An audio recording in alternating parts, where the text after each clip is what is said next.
Salve, salve galera! Eu sou o Luan Matheus, sou UX Designer e esse é o Papo de UX. Hoje o nosso papo aqui é sobre projetos pessoais, como gerenciar nosso tempo e ter iniciativas paralelas além do trabalho fixo. E para somar com a gente, eu convidei um amigo que já participou aqui do Papo de UX. Ele é criador de conteúdo e fundador do curso Projeto UX. Salve, salve, Emanuel Baguerax. Salve, salve, Luan. Prazer estar de volta aqui. Prazer é meu, cara. Pronunciei Baguerax certo? Tá certinho.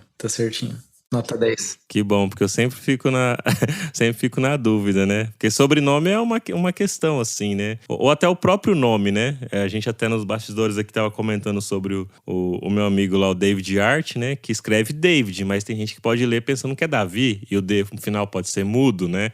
Tem essas questões, né? Então, pronúncia de nome, cada nome próprio tem a sua própria pronúncia e tá tudo certo, né? Pois é. Eu tive um amigo meu que o nome dele era o Edson, com W na frente. E aí, em algumas aulas ele era o Edson e em outras ele era Vedson.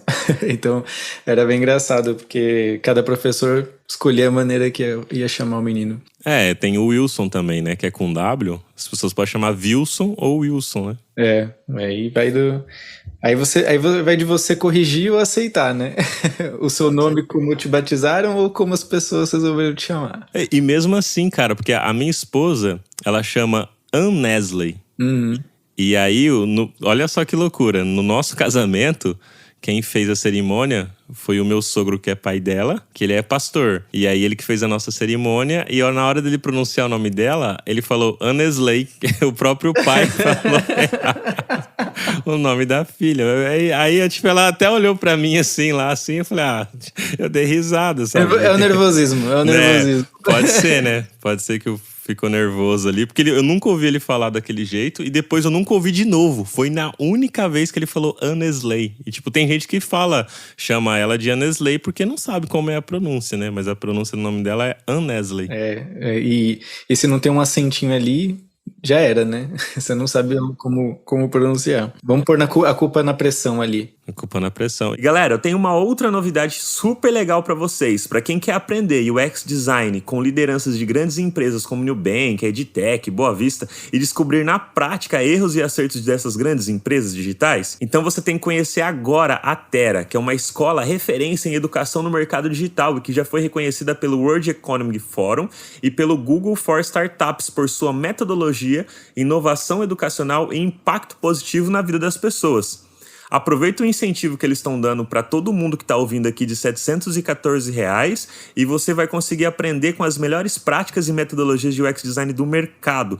Acesse aí o site da Terra, ou você pode também clicar no link que estará disponível aqui na descrição desse episódio e receber aí esse descontaço que a Terra tá dando pra gente. Muito legal, né, galera? E cara, quando que você começou aí e decidiu criar conteúdo pra internet, né? O que te motivou aí e você falou, não, eu vou começar a criar conteúdo, pôr na internet. Talvez eu já tenha até comentado aqui em outros episódios a minha motivação, já postei isso. E até eu posso comentar também o porquê que eu comecei, mas eu gostaria de ouvir de você, assim, quando que você começou e o que te motivou a fazer isso? Você já estava morando aí pra fora do Brasil, ou estava aqui no Brasil quando você começou? Você é da época lá dos fotolog da vida também, que teve lembra? Os flogão? Chegou a ter flogão?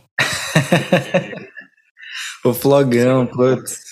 Eu tive, acho que quem não sabe o que é flogão é porque veio ali mais tarde. A gente já tá na estrada há mais tempo aí, né? É engraçado você comentar isso, né? Se for falar, quando eu comecei a criar conteúdo, de fato, foi nessa época aí do flogão.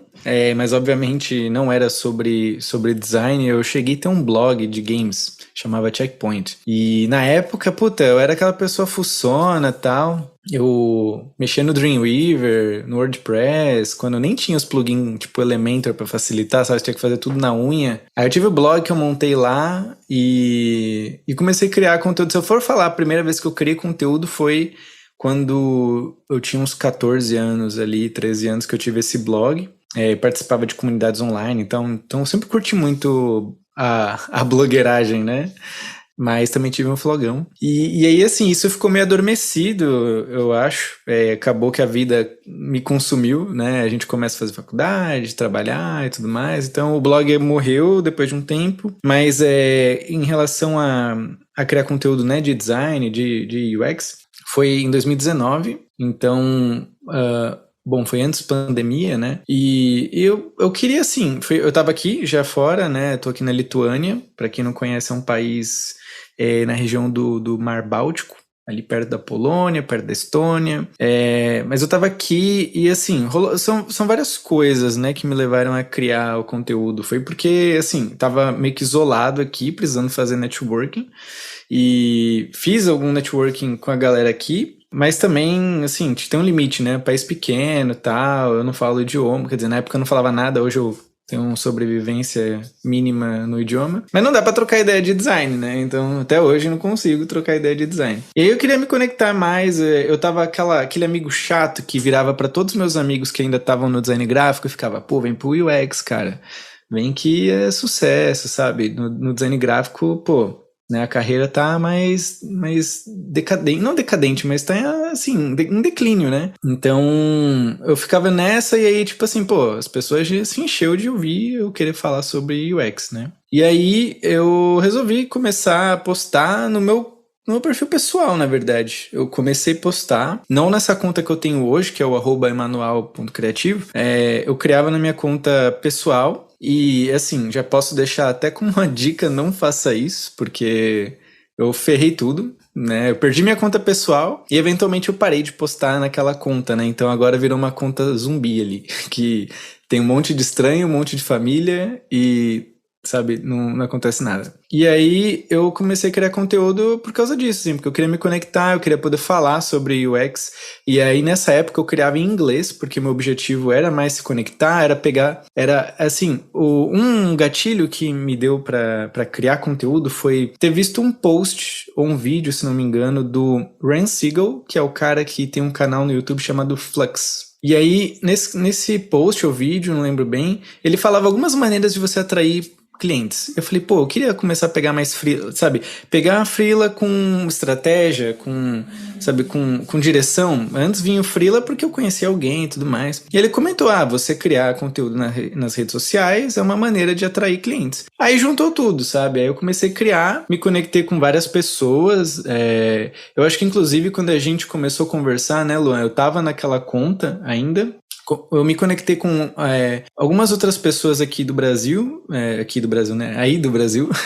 Inclusive, Manu, você falando isso, foi você que me motivou. Quando eu já tinha começado o Papo de UX, eu não tinha um perfil no Instagram que era só do papo. Eu usava ainda no UX Luan, que eu também, que também tá uma conta abandonada lá, igual você falou, que era pessoal, que chegou uma época que eu também fazia freela de fotografia. Cara, aquela conta lá já virou de tudo. Começou como conta pessoal, aí depois eu postava foto das fotografias que eu fazia, aí virou coisa de UX, junto com um podcast que eu criei no mesmo tempo ali também, falando sobre design. Aí depois você falou, cara, eu fiz assim, fiz assado, aí você me deu essas dicas. Aí eu fui lá e criei uma conta separada só do Papo de UX também, por você que me motivou e me deu essas dicas aí.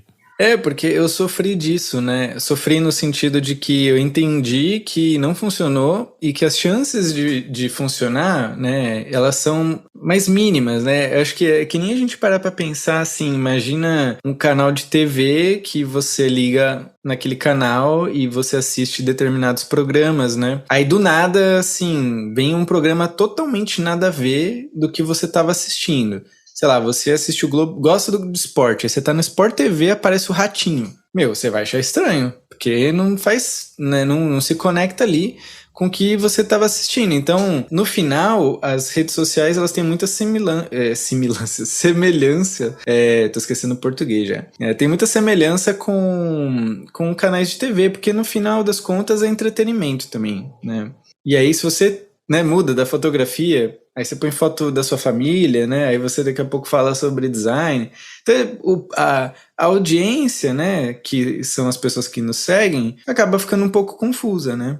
Então, por isso que eu acredito que em alguns casos vai fazer sentido, tipo, você pega sua conta pessoal e segue, às vezes vai dar certo, mas eu prefiro começar de uma página em branco, mesmo que a gente já tenha seguidores, né? Às vezes a gente se apega aos números, tipo, nossa, eu tenho, não sei, 5.000 pessoas. Mas será que essas 5.000 pessoas, elas querem ver sobre esse assunto novo que você quer falar? Porque às vezes elas estão lá apenas para saber sobre sua vida pessoal, é isso que interessa para elas. Aí você vem com um assunto que, no caso do design, é muito técnico. Pô, aí eu tenho amigos meus que eles me seguem na conta, né, nova agora, né, a conta tem 2 anos, mas que me seguem na conta de design para poder me acompanhar, mas eles ficam assim, olhando stories para ver momentos do meu dia. Eles não estão ali para ver, né, o conteúdo técnico. Mas eles estão lá porque é o único canal que eu tenho para mostrar um pouco da minha vida. Se eu tivesse uma conta pessoal, com certeza eles estariam me seguindo na conta pessoal. E eles já me falaram, cara, eu não tô nem aí pra, né, o UX. Mas você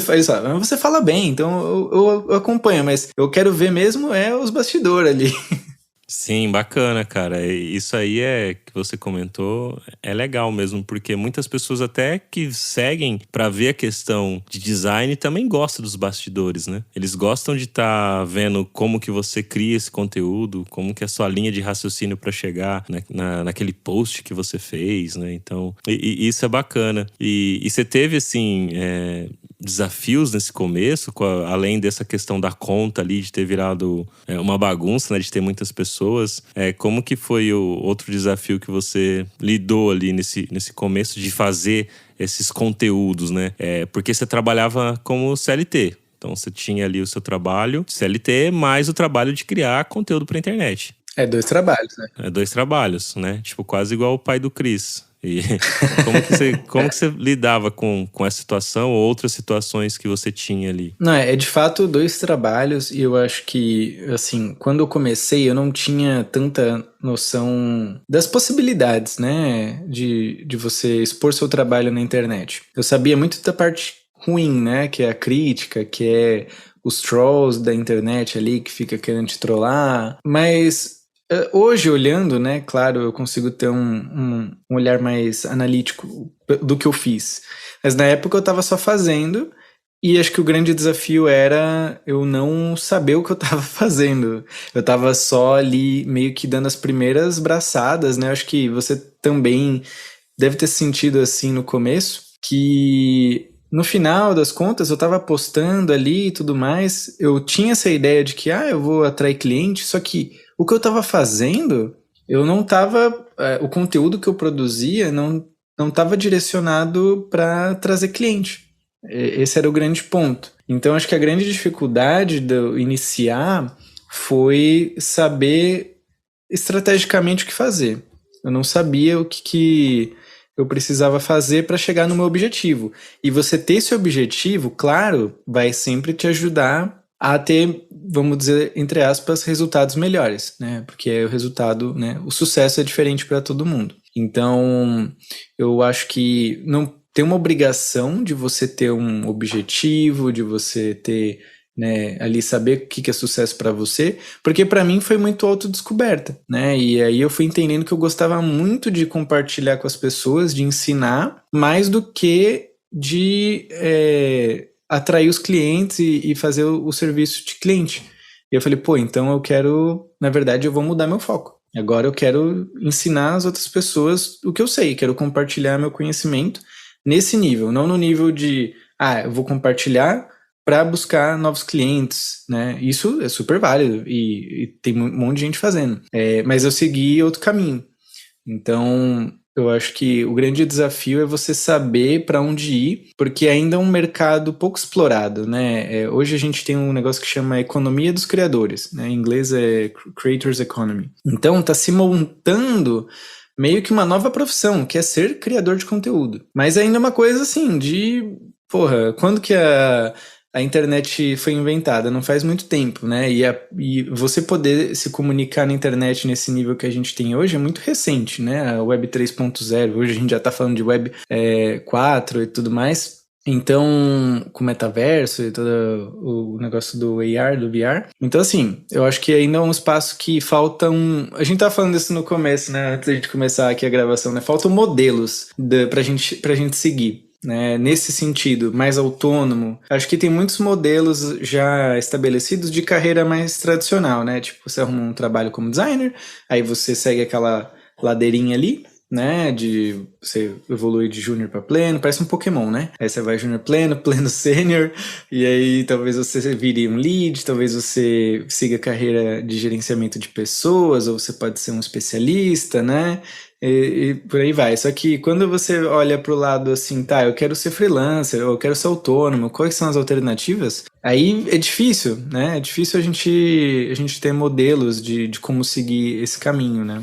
Isso que você falou do Pokémon é engraçado, né? Eu até tenho comentado recentemente sobre essa questão das pessoas estarem hoje tão ansiosas, querendo ter no título do seu cargo ali como profissional, essa senioridade, né? Colocar lá, eu sou sênior, sou pleno, sou júnior, sou especialista. O que eu penso, cara? Eu penso que o mais importante de tudo isso é o valor que a gente tá gerando como profissional, sabe? Eu sei que para algumas pessoas podem ser importante essa questão de ter um cargo ali, ter esse título, mas eu gosto de refletir e ponderar isso de uma outra forma, sabe? De olhar de fato assim, me enxergar como um profissional do valor que eu tô gerando onde eu estou trabalhando ou pro projeto que eu estou fazendo, sabe? Porque já teve situações que eu mudei de empresa, eu atuava como designer, eu não lembro nem como estava isso no meu registro do CLT na carteira de trabalho, mas eu fui para uma empresa e já trabalhava como designer fazia uns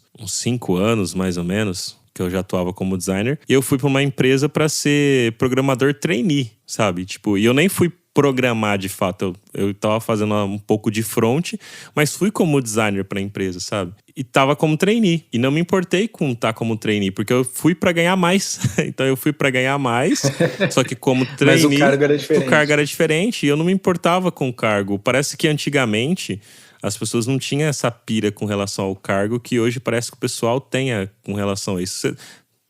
Você sente essa questão aí, você hoje como professor da galera aí, né? Tipo, que você tem o seu curso aí, você tem essa visão que hoje o pessoal tá mais pirado com essa questão dos cargos? Ou talvez só a minha percepção com relação a isso? E se também é a sua, como que você até ajuda essa galera a não pirar com isso? Porque acaba, às vezes, afetando de forma negativa. Pelo menos a forma como eu enxergo, né? Eu compartilho desse sentimento. Eu acho que nunca é uma coisa isolada, né? Eu penso que existe uma situação hoje no Brasil, né? Que as pessoas, elas... Principalmente, acho que durante a pandemia, onde a gente tomou um chacoalhão, né? E, pô, cara, qual que é o sentido da vida, tá ligado? E aí, algumas pessoas acordaram e tipo, pô, eu quero mudar de vida, só que aí entra várias coisas, às vezes você já tá ali nos 30, 40, e aí rola aquela pressão da sociedade de você tá resolvido aos 30, né? Pô, eu aqui, cara, eu tô chegando nos 30, quase lá, e se você olhar pro sucesso, né, da sociedade, tipo, cara, você tem que ter filho, carro, casa, filho eu já tenho, falta o carro e falta a casa, entendeu? Então, o que é? É um fracasso, sabe? Então, eu acho que as pessoas sentem essa pressão, tem a pressão da sociedade, tem a pressão, né, delas mesmas, que acaba sendo uma coisa do tipo, cara, não posso perder tempo, preciso mudar agora, eu quero mudar de vida, eu quero ter uma vida melhor.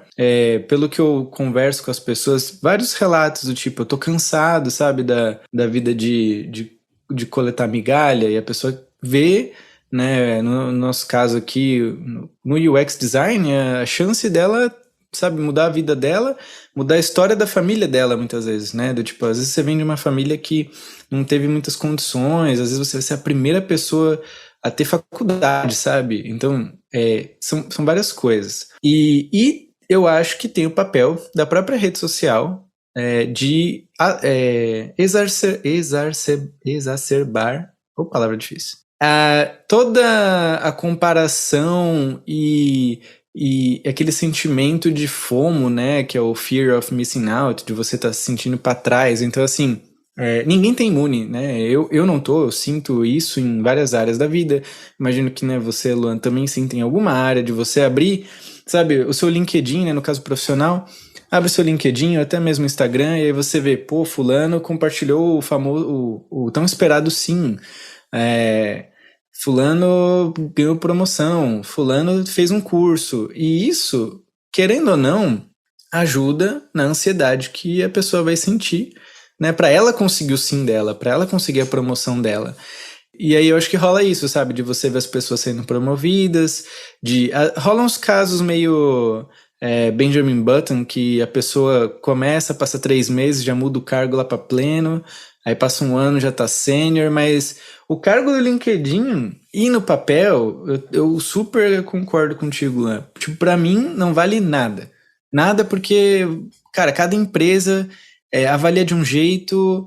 Não existe um padrão, não existe uma OAB dos designers, não existe o CRM, CRO. Então, cara, você fica grilado com senioridade, com título, putz, você vai passar o resto da vida grilado, porque quem são as empresas para ditar o quão bom você é? Porque se cada uma delas diz uma coisa, qual que é a verdade? Eu tendo a acreditar que a verdade está em você. Né, de você fazer a autoavaliação e entender em que momento você tá.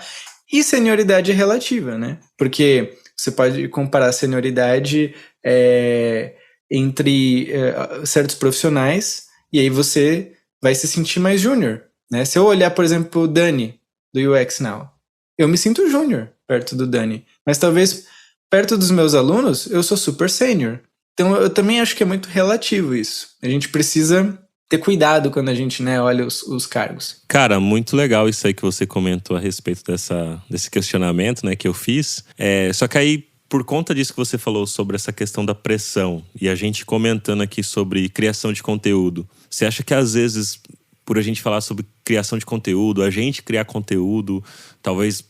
Claro, a gente tem uma carreira às vezes mais longa do que a galera que tá começando agora. Isso possa gerar na galera também uma ansiedade em, para eu conseguir uma vaga como designer e UX, eu tenho que também criar conteúdo. Eu já vi pessoas falando até sobre isso, né? Tipo, queria ouvir sua opinião a respeito dessa questão, né? De, pra eu começar, pra eu entrar na área, eu vou ter que também virar blogueirinho e tal, sabe? Tipo, e tem gente que não gosta de criar conteúdo, né? Tem outras pessoas que gostam bastante, mas tem outras pessoas que não curtem, né? Eu acho que é perfil, né? Eu mesmo já falei sobre isso, mas do ponto de vista de julgamento, né? Porque eu sofri um pouco disso no começo. Mesmo quando eu ainda tava... eu trabalho com design já faz muitos anos, mas quando eu tava começando, né, migrando do design gráfico pro UX, que inclusive, né, é o nosso papo, lá no comecinho do papo de UX, eu esbocei, assim, escrever artigos e tudo mais, e eu não fiz, ou comecei e desisti, porque eu sempre ouvia uns papos dentro da empresa, né, tipo, fulano de tal virou palestrinha. Era a palavra, nem blogueirinha. Blogueirinha veio depois ali, mas no começo era tipo, virou palestrinha e tudo mais. Então eu sempre me senti inibido, sabe? E aí até quando eu falo sobre isso, é porque eu gostaria que as pessoas não sentissem esse filtro que eu acabei me colocando por causa de comentários de outras pessoas, né? Agora, a verdade inevitável é que todo mundo é uma marca hoje em dia, né? Principalmente se você tem presença online, quando eu digo, você tem uma conta no Facebook, você tem uma conta no LinkedIn, você meio que tem a sua marca, né? Não é que você construiu ou não construiu, fez branding, logo, não.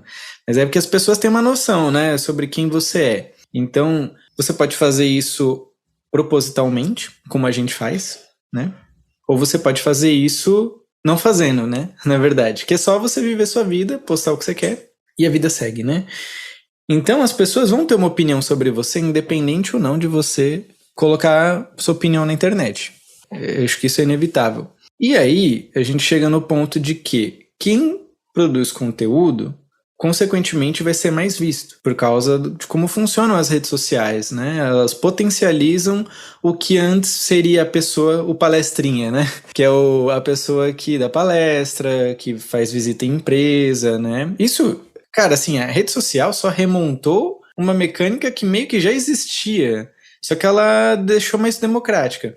Então, aquele designer, aquela designer que aparecia numa revista, que era uma coisa, sabe, difícil de você conseguir, hoje ela pode ter a própria revista. né? Que uma página no Instagram pode ser sua própria revista. Você pode, inclusive, ter sua própria revista no sentido de revista, né? E criar ela e publicar. Então, eu acho que já existia isso de quem é professor de faculdade, principalmente faculdade de renome, também tinha esse benefício de ser conhecido. Quem dava palestra, como eu mencionei. Então, isso tudo é só uma réplica do que já existia. O que acontece é que tem mais visibilidade, atinge mais pessoas. E eu não acho que as pessoas vão arrumar um emprego por causa da rede social, mas elas vão ser mais vistas e a possibilidade de uma entrevista é muito maior do que uma pessoa que está vamos dizer assim, no modelo mais tradicional, né? Se candidatando ali e tudo mais. Eu acho que o processo em si deveria ser o mesmo para qualquer pessoa. Você ser criador de conteúdo, você ser o Luciano Huck ou não. Agora, se isso vai acontecer, eu acho que isso é uma coisa fora do nosso controle, porque a gente tem que ser sincero, as injustiças acontecem. O processo seletivo, ele tem muitos fatores que a gente não controla, que a gente acha que a gente pode ter todo o preparo do mundo, o melhor portfólio, o melhor CV, sabe? Só que tem várias coisas que a gente não controla. Tem o famoso quem indica, né? E o criar conteúdo facilita a indicação, né? Você faz networking, é potencializar networking. Então, assim, não dá pra ser hipócrita e dizer não, tipo, eu acho que não tem nada a ver. Só que, na verdade, tem a ver, sim. É o justo? Eu não acho que é o justo, mas também não acho que é errado você criar conteúdo e você ter esse lado seu ali para potencializar conexões, e isso eventualmente potencializa as oportunidades que vão aparecer para você. Seja de emprego, seja de freela, seja de parceria, né? Às vezes, quando a gente fala, né, de projeto pessoal, né, e criação de conteúdo, nem tudo pode ser associado a somente, sei lá, vender curso ou fazer post ou arrumar emprego, né? Tem várias possibilidades, inclusive a de você começar a fazer parcerias pagas, por exemplo. Eu já fiz algumas, é bem interessante, eu costumo fazer com marcas que eu conheço e que eu uso geralmente, mas, enfim, são várias possibilidades. Mas em relação a emprego, eu acredito que te dá uma leve, vamos dizer, entre aspas, vantagem, mas que, assim, a gente tem que acreditar que o sistema ele tem suas falhas e vai acontecer de talvez alguém ser chamado porque foi... Eu já recebi convite de trabalho pro Brasil, que hoje é inviável para mim, porque eu tô ali, eu tô no LinkedIn, eu tô no Instagram, eu tô agora no YouTube. Então as pessoas veem minha cara, sabem que eu faço isso e eventualmente pode rolar uma conversa, entendeu? Mas acho que a partir da conversa aí é meio que assim, todo mundo entra no mesmo funil. Boa, e com certeza tem diferença sim. Hoje em dia, até no dia dessa gravação, pessoal, para quem tá nos ouvindo, me perguntaram onde poderiam ver meu portfólio. E eu falei, hoje eu não tenho portfólio. Tipo, eu vi. Hoje o meu portfólio é o meu conteúdo que eu produzo, sabe? E isso não quer dizer que as pessoas não precisam ter portfólio, é só criar conteúdo, principalmente para quem tá começando. Não, eu tenho uma carreira, bastante tempo. Quando eu precisei ter portfólio, eu corri atrás e fiz um portfólio para pegar projetos freelas, mas ao longo desse tempo, como você falou, fui construindo networks. Então, por exemplo, até para ir trabalhar onde eu estou trabalhando hoje, o meu gestor anterior fez uma carta de recomendação minha para a empresa, falando que eu era um bom profissional, que eu exercia aquelas funções ali, entendeu? Meio que dando uma chancela e garantindo que eu poderia ir trabalhar na outra empresa, sabe? Mesmo eu tendo pedindo para sair da outra empresa. Então, tá vendo que, tipo, por ter construindo essas boas relações, te ajuda, entendeu? Não é uma parada obrigatória, porque tem gente que não tem perfil e não quer fazer, e tá tudo bem, porque tem muito profissional que a gente contrata, que a galera contrata, que realmente não cria conteúdo e beleza. A maioria não cria conteúdo, né? A proporção, se eu me lembro bem, 99% consome, 1% cria. Então, é muita coisa, né? Então, assim, é muita coisa. E número de seguidor, engajamento, não é igual à qualidade do seu trabalho. Não é isso que a gente tá falando aqui, né? Eu acho que é só a questão de, né, potencializar oportunidades. Mas a qualidade do profissional, ela só pertence ao profissional. E isso, o lance, né, do portfólio, você até comentou, eu tava pensando aqui, eu não atualizo meu portfólio também, deve fazer uns 3 anos. Eu tenho portfólio ali, tá online e tal. Só que, cara, a gente construiu um portfólio diferente agora, né? Que é esse portfólio nas nossas páginas, na rede social. Porque se a pessoa for querer contratar a gente para fazer um freela ou para uma empresa, muito provavelmente só o fato de você estar ali todo dia falando sobre o assunto, construindo ali um pouco da sua autoridade, vai ser o suficiente, né? E o portfólio, ele é importante, a gente fala que é importante principalmente para quem é júnior, porque é uma das maneiras de você construir a sua autoridade no assunto. E assim, me arrisco a dizer que é a mais rápida. Porque isso que a gente está fazendo aqui, né? O Luan com o Papo de X, eu com o Emanuel Criativo, já tem 2 anos. Então, assim, não é agora. Foi um trabalho de muita consistência, né? Então, a gente não tá aqui, né? Do nada e vai falar, não, você começa a criar conteúdo hoje e amanhã, o emprego tá batendo na sua porta, né? Não é isso. Só que o portfólio, ele é basicamente um resumo, né, do seu trabalho. Se você não tiver trabalho, não tiver feito cursos, praticado ou pegado freela, trabalhado, enfim, você não vai ter material para pôr no portfólio, né? E então, assim, o portfólio, eu acho que ele é muito importante, né?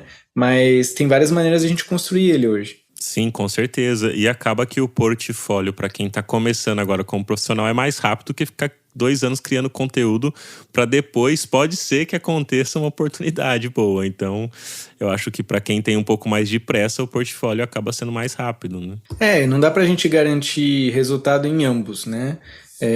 Mas criação de conteúdo, ela é com certeza uma coisa de médio e longo prazo.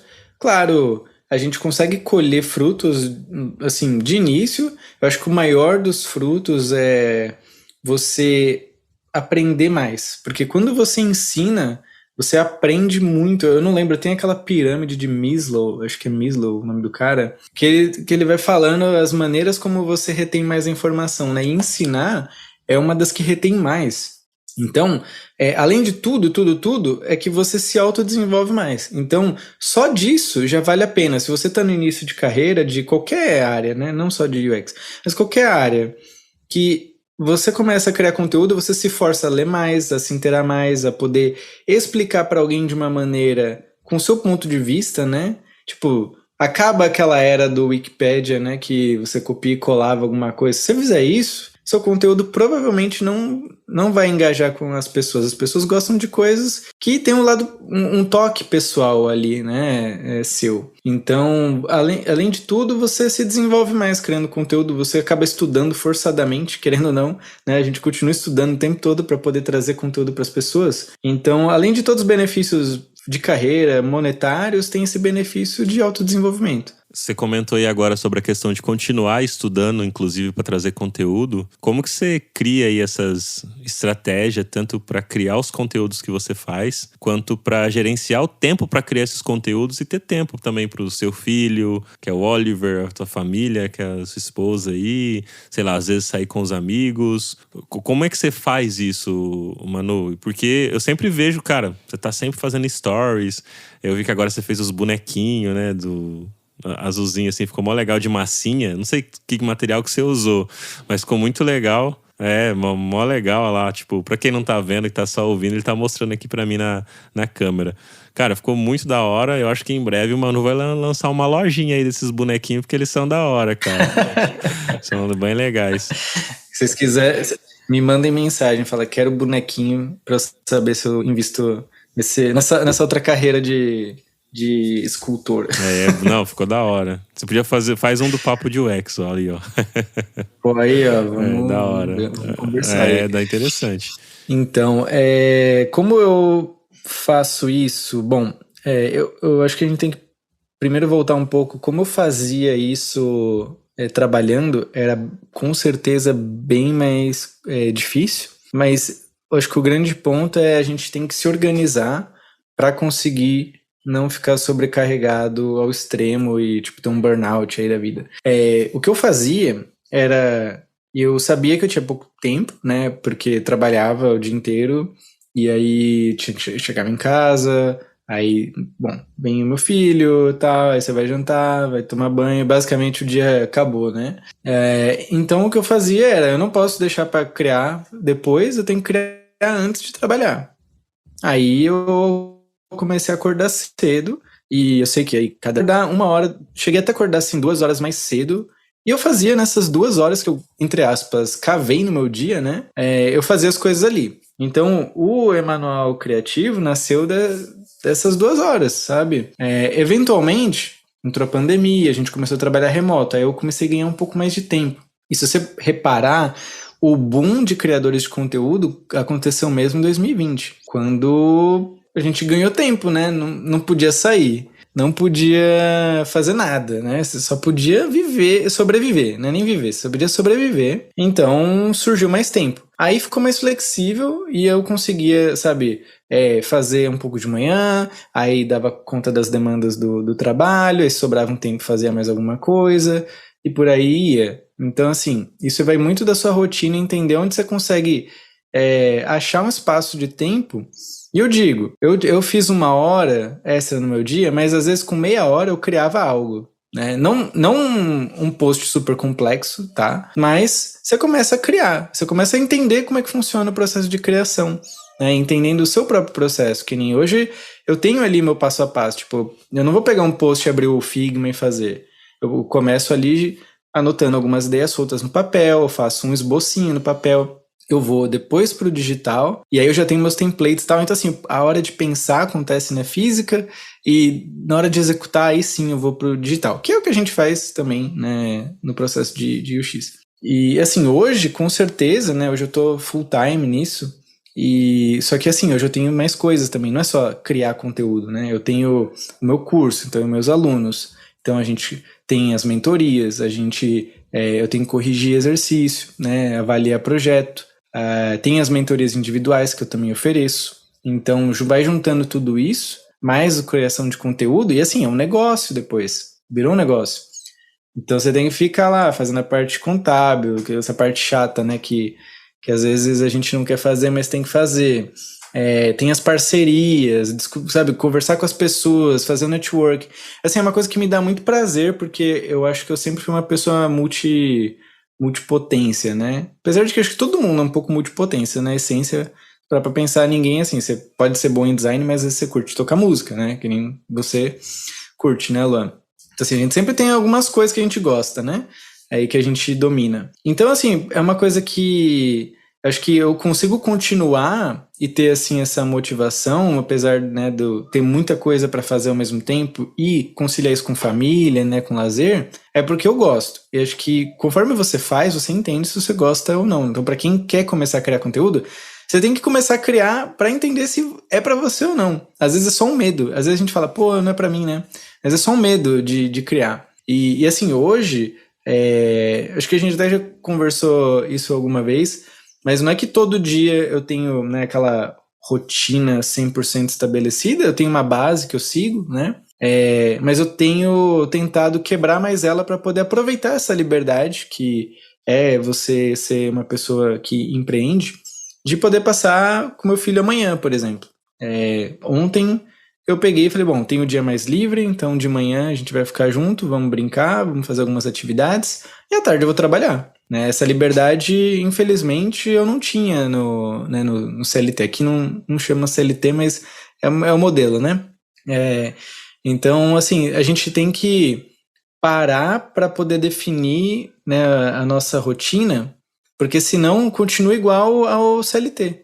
Né? Eu estava por muito tempo rodando da mesma maneira, tipo, começo a trabalhar ali mais ou menos umas 9, vou até às 6, às vezes até mais, porque, cara, quando você vira seu próprio chefe, tu perde às vezes a noção e vai até mais. Mas aí eu sempre tentei recompensar de alguma outra forma, de trabalhar menos no outro dia e tudo mais. Mas hoje eu tento, assim, equilibrar melhor as coisas. Eu acho que eu consigo equilibrar melhor. Mas tudo isso porque aquele momento lá atrás que eu tinha só 2 horas, 1 hora no meu dia, me ajudou muito a priorizar coisas. Então, hoje eu sei que assim, eu tenho que acordar, eu tenho uma grande tarefa, depois que eu terminei ela, aí, o resto é o resto.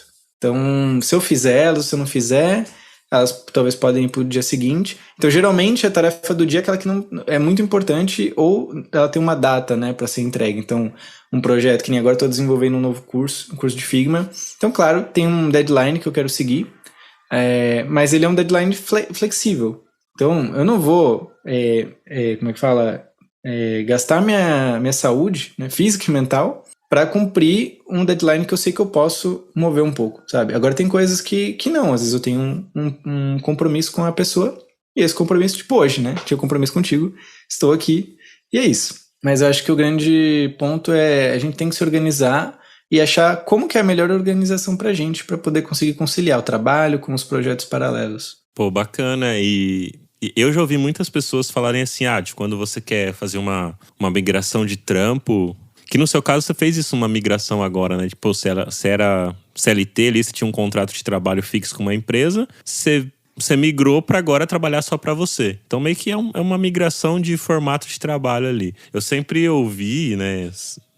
Eu ouvi várias vezes, assim, de pessoas dando conselho assim, pô, quando você for fazer essa mudança, você faz quando você já estiver ganhando, tipo, o dobro do que você ganha hoje fixo no seu trabalho. Tipo, vai trabalhar por conta? Então, só mude quando você estiver fazendo isso, quando você estiver ganhando o dobro do que você ganha como contratado. Você fez isso, usou dessa estratégia, ou quando que você virou essa chavinha assim, falou, não, agora vou focar 100% nos meus projetos pessoais aqui e vou deixar o contrato de trabalho de lado, assim, fixo, para ter essa flexibilidade maior? Eu acho que esse tipo de conselho, ele vem de pessoas que estão em diferentes momentos, né, que você. Porque se você tá naquela empreitada, né, de querer seguir ali, ser uma pessoa mais autônoma, né, de empreender, é porque você provavelmente já fez esse pacto contigo internamente. Só que outras pessoas estão em diferentes momentos da vida e às vezes elas estão no momento de ter um trabalho com contrato, CLT, etc e tal. Então, você pedir um conselho, né, de uma pessoa que está nessa mentalidade, provavelmente vai vir um conselho bem conservador, né? De tipo, só pode sair quando, cara, tiver milionário. Só que as coisas não acontecem assim, né?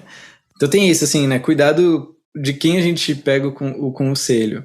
Mas com certeza não foi assim um estalar de dedos e eu me demiti e comecei a ficar no caminho sozinho, né? Não, foi planejado isso, cara. Eu comecei a criar conteúdo, como eu falei, né? Até em inglês, então depois comecei essa conta da Manual Criativo em português. Nesse primeiro momento, eu não estava muito preocupado em sair do trabalho e tudo mais. Mas aí conforme eu fui entendendo melhor, né, as possibilidades e tudo mais, eu gostava da ideia da flexibilidade que isso me dava, tanto geográfica, né, quanto de tempo. Então eu queria ter essa flexibilidade, muito para poder aproveitar mais com meu filho, de poder visitar o Brasil com mais frequência. Então isso foram coisas que me motivaram, porque assim, né, é difícil ter família em 2 continentes. Então você ter que visitar seus pais e ficar, por exemplo, aqui, tem meu filho. Então foi uma coisa que sempre me deixou, sabe? Puta, como é que eu resolvo essa equação, sabe? E aí eu vi essa possibilidade em empreender com design dentro, né, desse mundo de criação de conteúdo. E aí eu acho que eu comecei a guardar dinheiro uns 6 meses adentro, 6, 7 meses adentro dessa jornada. Já estava ali com o Manual Criativo ativo e tudo mais. E foi isso, eu guardei o que eu podia, não podia guardar muito, confesso. Então, eu não tinha, assim, uma perspectiva muito grande, assim, puta, quando que eu vou conseguir ter a minha reserva ali para me garantir, né? Aí vão ter pessoas que vão falar, você precisa ter 3 meses do seu salário guardado, outras 6 meses, outras 12 meses, sabe? Isso vai muito do seu perfil de quanto risco você quer tomar, né? Então, eu acho que assim, às vezes você não tem nada da sua empresa. Aí eu ia falar, pô, realmente, pelo menos 1 ano do seu salário não, mas eu diria do seu custo de vida, né, para você viver. Às vezes não é o seu salário, né? Então, aí eu diria, quanto mais você puder juntar, melhor, porque você vai começar a empresa. No meu caso, a empresa, né, o negócio começou em paralelo. Então, quando eu vi que eu cheguei no ponto onde eu não conseguia mais, assim, o meu maior problema foi mental, na verdade. Eu não tinha mais clareza mental para trabalhar para os outros. Eu cheguei no momento que eu falei, cara, eu quero ser independente, cuidar da minha própria vida, sabe? E financeiramente, eu vou dizer, eu arrisquei um pouco. Eu tinha uma reserva, eu acho que minha reserva devia dar uns 6 meses, e o meu negócio já gerava algum dinheiro, né? Só que ele não era ainda suficiente. Então foi assim, arriscado. Então ele não era suficiente para poder bancar tudo, né, do meu custo de vida. Mas eu queria arriscar e eu pensei, bom, na pior das hipóteses, eu arrumo outro emprego. E foi isso. E aí foi assim, correr atrás do rabo, né, para poder conseguir equalizar as contas. Então, assim, ter a reserva foi muito importante para me dar mais tranquilidade. Porque no começo realmente ia pegando da reserva, né, até o momento que parou de pegar da reserva, né? Agora o momento do meu negócio é de escalar, né? De crescer. Então ainda bem agora eu cheguei no meu, o termo startupeiro, né, o break-even. Então agora tá na hora de, né, ir crescer um pouquinho, mas eu acho que o legal é crescer de maneira sustentável. Mas você só vai conseguir fazer isso se você tiver alguma segurança, né? E eu acho que esses conselhos, né, de você ter que estar ganhando já 2 salários, 3 salários, assim, acho que isso é muito relativo, né? Eu acho que se você conseguir guardar o dinheiro, já é um bom conforto para você conseguir sair. Aí a quantidade depende do quão arriscado você quer tornar isso, né? Então, meu conselho seria, se você vai largar do zero, tem um amigo meu que queria fazer isso. Largar emprego, começar a empresa do zero. Cara, aí, se você não tiver 1 ano, é muito arriscado, porque até a empresa dar certo, demora. Agora, você já tá no meio caminho andado, aí você pode avaliar, né? Sim, com certeza. E para quem tá nos ouvindo aí, quer começar essa vida de criador de conteúdo, criadora de conteúdo, que caminho você acredita que é melhor ela fazer isso, plataforma? Tipo, vou começar realmente pelo Instagram, ou vou criar um podcast, YouTube, vou só criar agora no LinkedIn e tal, porque o LinkedIn também tá dando um tráfego bom de pessoas por lá e, tipo, tá gerando bastante engajamento. E depois que eu começar a criar, será que o caminho para eu viver disso é criando um curso? Ou como que eu faço para monetizar, dependendo da plataforma que eu escolher? O YouTube paga uma graninha ali, mas também demora, né? Tem um tempo, você tem que ter bastante views, né? Para você ganhar uma grana legal ali. Que conselho você dá, assim, um caminho bacana aí para quem tá nos ouvindo, Manu? Eu acho que uma coisa que é bem legal de se falar é que muitas vezes o ato de criar te dá ideias de como monetizar, né? De como viabilizar. Eu não sabia assim, metade das coisas que eu sei hoje quando eu comecei, e se eu soubesse teria sido muito bom. Mas realmente não existe só opção de curso. Para começar, eu diria que depende muito das suas habilidades e da onde você frequenta as redes sociais, né? Porque existem conteúdos de vídeo, conteúdos de áudio, conteúdos de texto. E no futuro vamos ter conteúdos metaverso, né? Mas nem vamos entrar nisso. Então, assim, você escreve bem, talvez seja melhor uma plataforma que privilegie a escrita. Se você é bom no vídeo, tem boa oratória, gosta de, né, apresentar conceitos, qualquer coisa, falar na câmera, YouTube tem os Reels, né, que é o formato curto, Reels, TikTok. Agora, se você tem talvez uma boa habilidade gráfica, né, visual, tem os carrosséis que a gente faz no carrossel, o slidezinho, né, que aparece no Instagram e no LinkedIn. Então, dependendo da sua habilidade, acho que tem uma plataforma que te privilegie. Aí tem também a questão do objetivo, né? Então vamos parar para pensar. Se eu quero talvez criar meu portfólio dessa maneira, né, de construir ali um projeto onde eu mostre que eu sei UX, que eu sei design, eu quero arrumar um emprego. Eu talvez, independente da habilidade, eu iria sugerir o LinkedIn, porque é o lugar onde um paralelo entre onde eu tenho mais habilidade com como objetivo. Se você tem esse objetivo de também empreender, aí eu acho que é um pouco mais livre, assim, porque toda plataforma pode te dar resultado. A questão da monetização, como você comentou, o YouTube ele paga por conteúdo, mas só, depois de muito tempo. Se não me engano, você tem que ter no mínimo 4.000, eu não sei se agora são visualizações de vídeo, acho que é isso, e um certo número de inscritos no canal que eu não lembro agora. Então você só vai começar a receber dinheiro depois disso, pelo YouTube. Outras redes que pagam, acho que só tem o Medium, que é a plataforma de blog, e eu não tenho certeza se ele paga para quem tá no Brasil. Eu sei que ele paga na gringa, e também não é para todos os países. Então, você ganhar por conteúdo, ele é mais difícil, né? Onde você ganha as possibilidades, né? Então, claro, cursos Você pode criar um curso, aí você pode estar pensando, pô, mas eu acabei de começar, eu não tenho como criar um curso. Então, às vezes, o seu caminho pode ser mais para ter publi, né? Você ter ali um espaço para marcas divulgarem. Ou você pode criar um e-book. E esse e-book você faz, né, ali o design e vai vender ele. Né?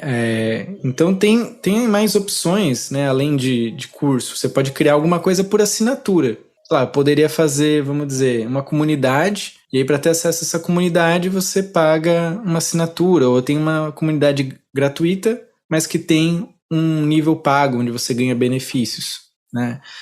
Alguns criadores, eles criam o que até o Luan deu uma instigadinha aqui, né, que é o merch, que são os produtinhos. Então, que nem eu tenho meus personagenzinhos lá, a Pentagonice, por exemplo.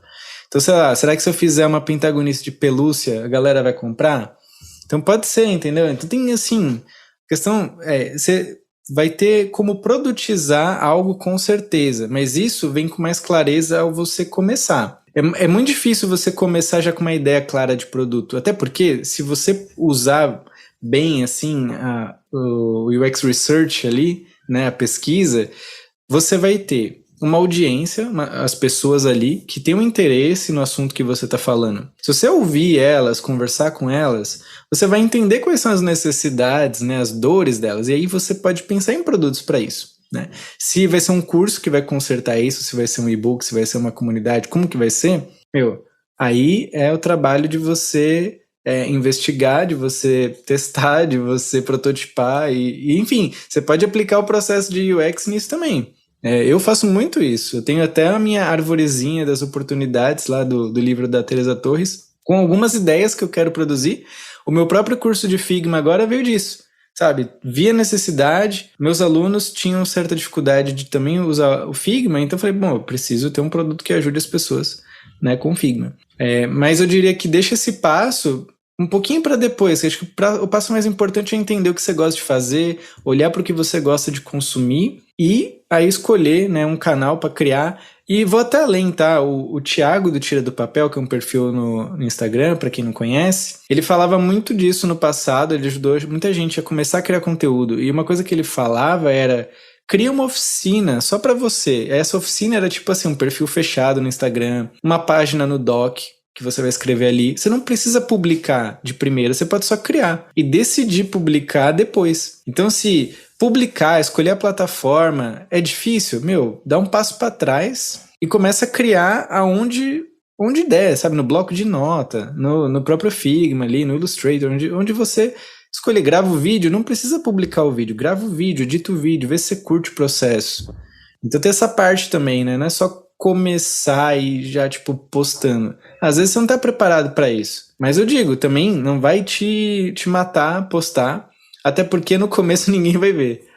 Eu postei meus primeiros vídeos no YouTube com essa mentalidade. Falei, mesmo que eu já tinha alguns inscritos por causa do Instagram, né? Falei, ninguém vai ver esse vídeo. Então, assim, eu vou criar com mais leveza. No começo de qualquer perfil vai ser isso. Ninguém vai ver, pouca gente vai ver seu podcast, pouca gente vai ver seu post, pouca gente vai ver o vídeo. Então, para que estressar tanto com os primeiros, sabe? Acho que nos primeiros o importante é pôr para fora, é sair o conteúdo. Aí sim, depois você começa a se preocupar com a qualidade, onde que vai levar o projeto, como é que vai acontecer. Mas acho que a maior dica de ouro é você começar para experimentar e aí depois ir evoluindo.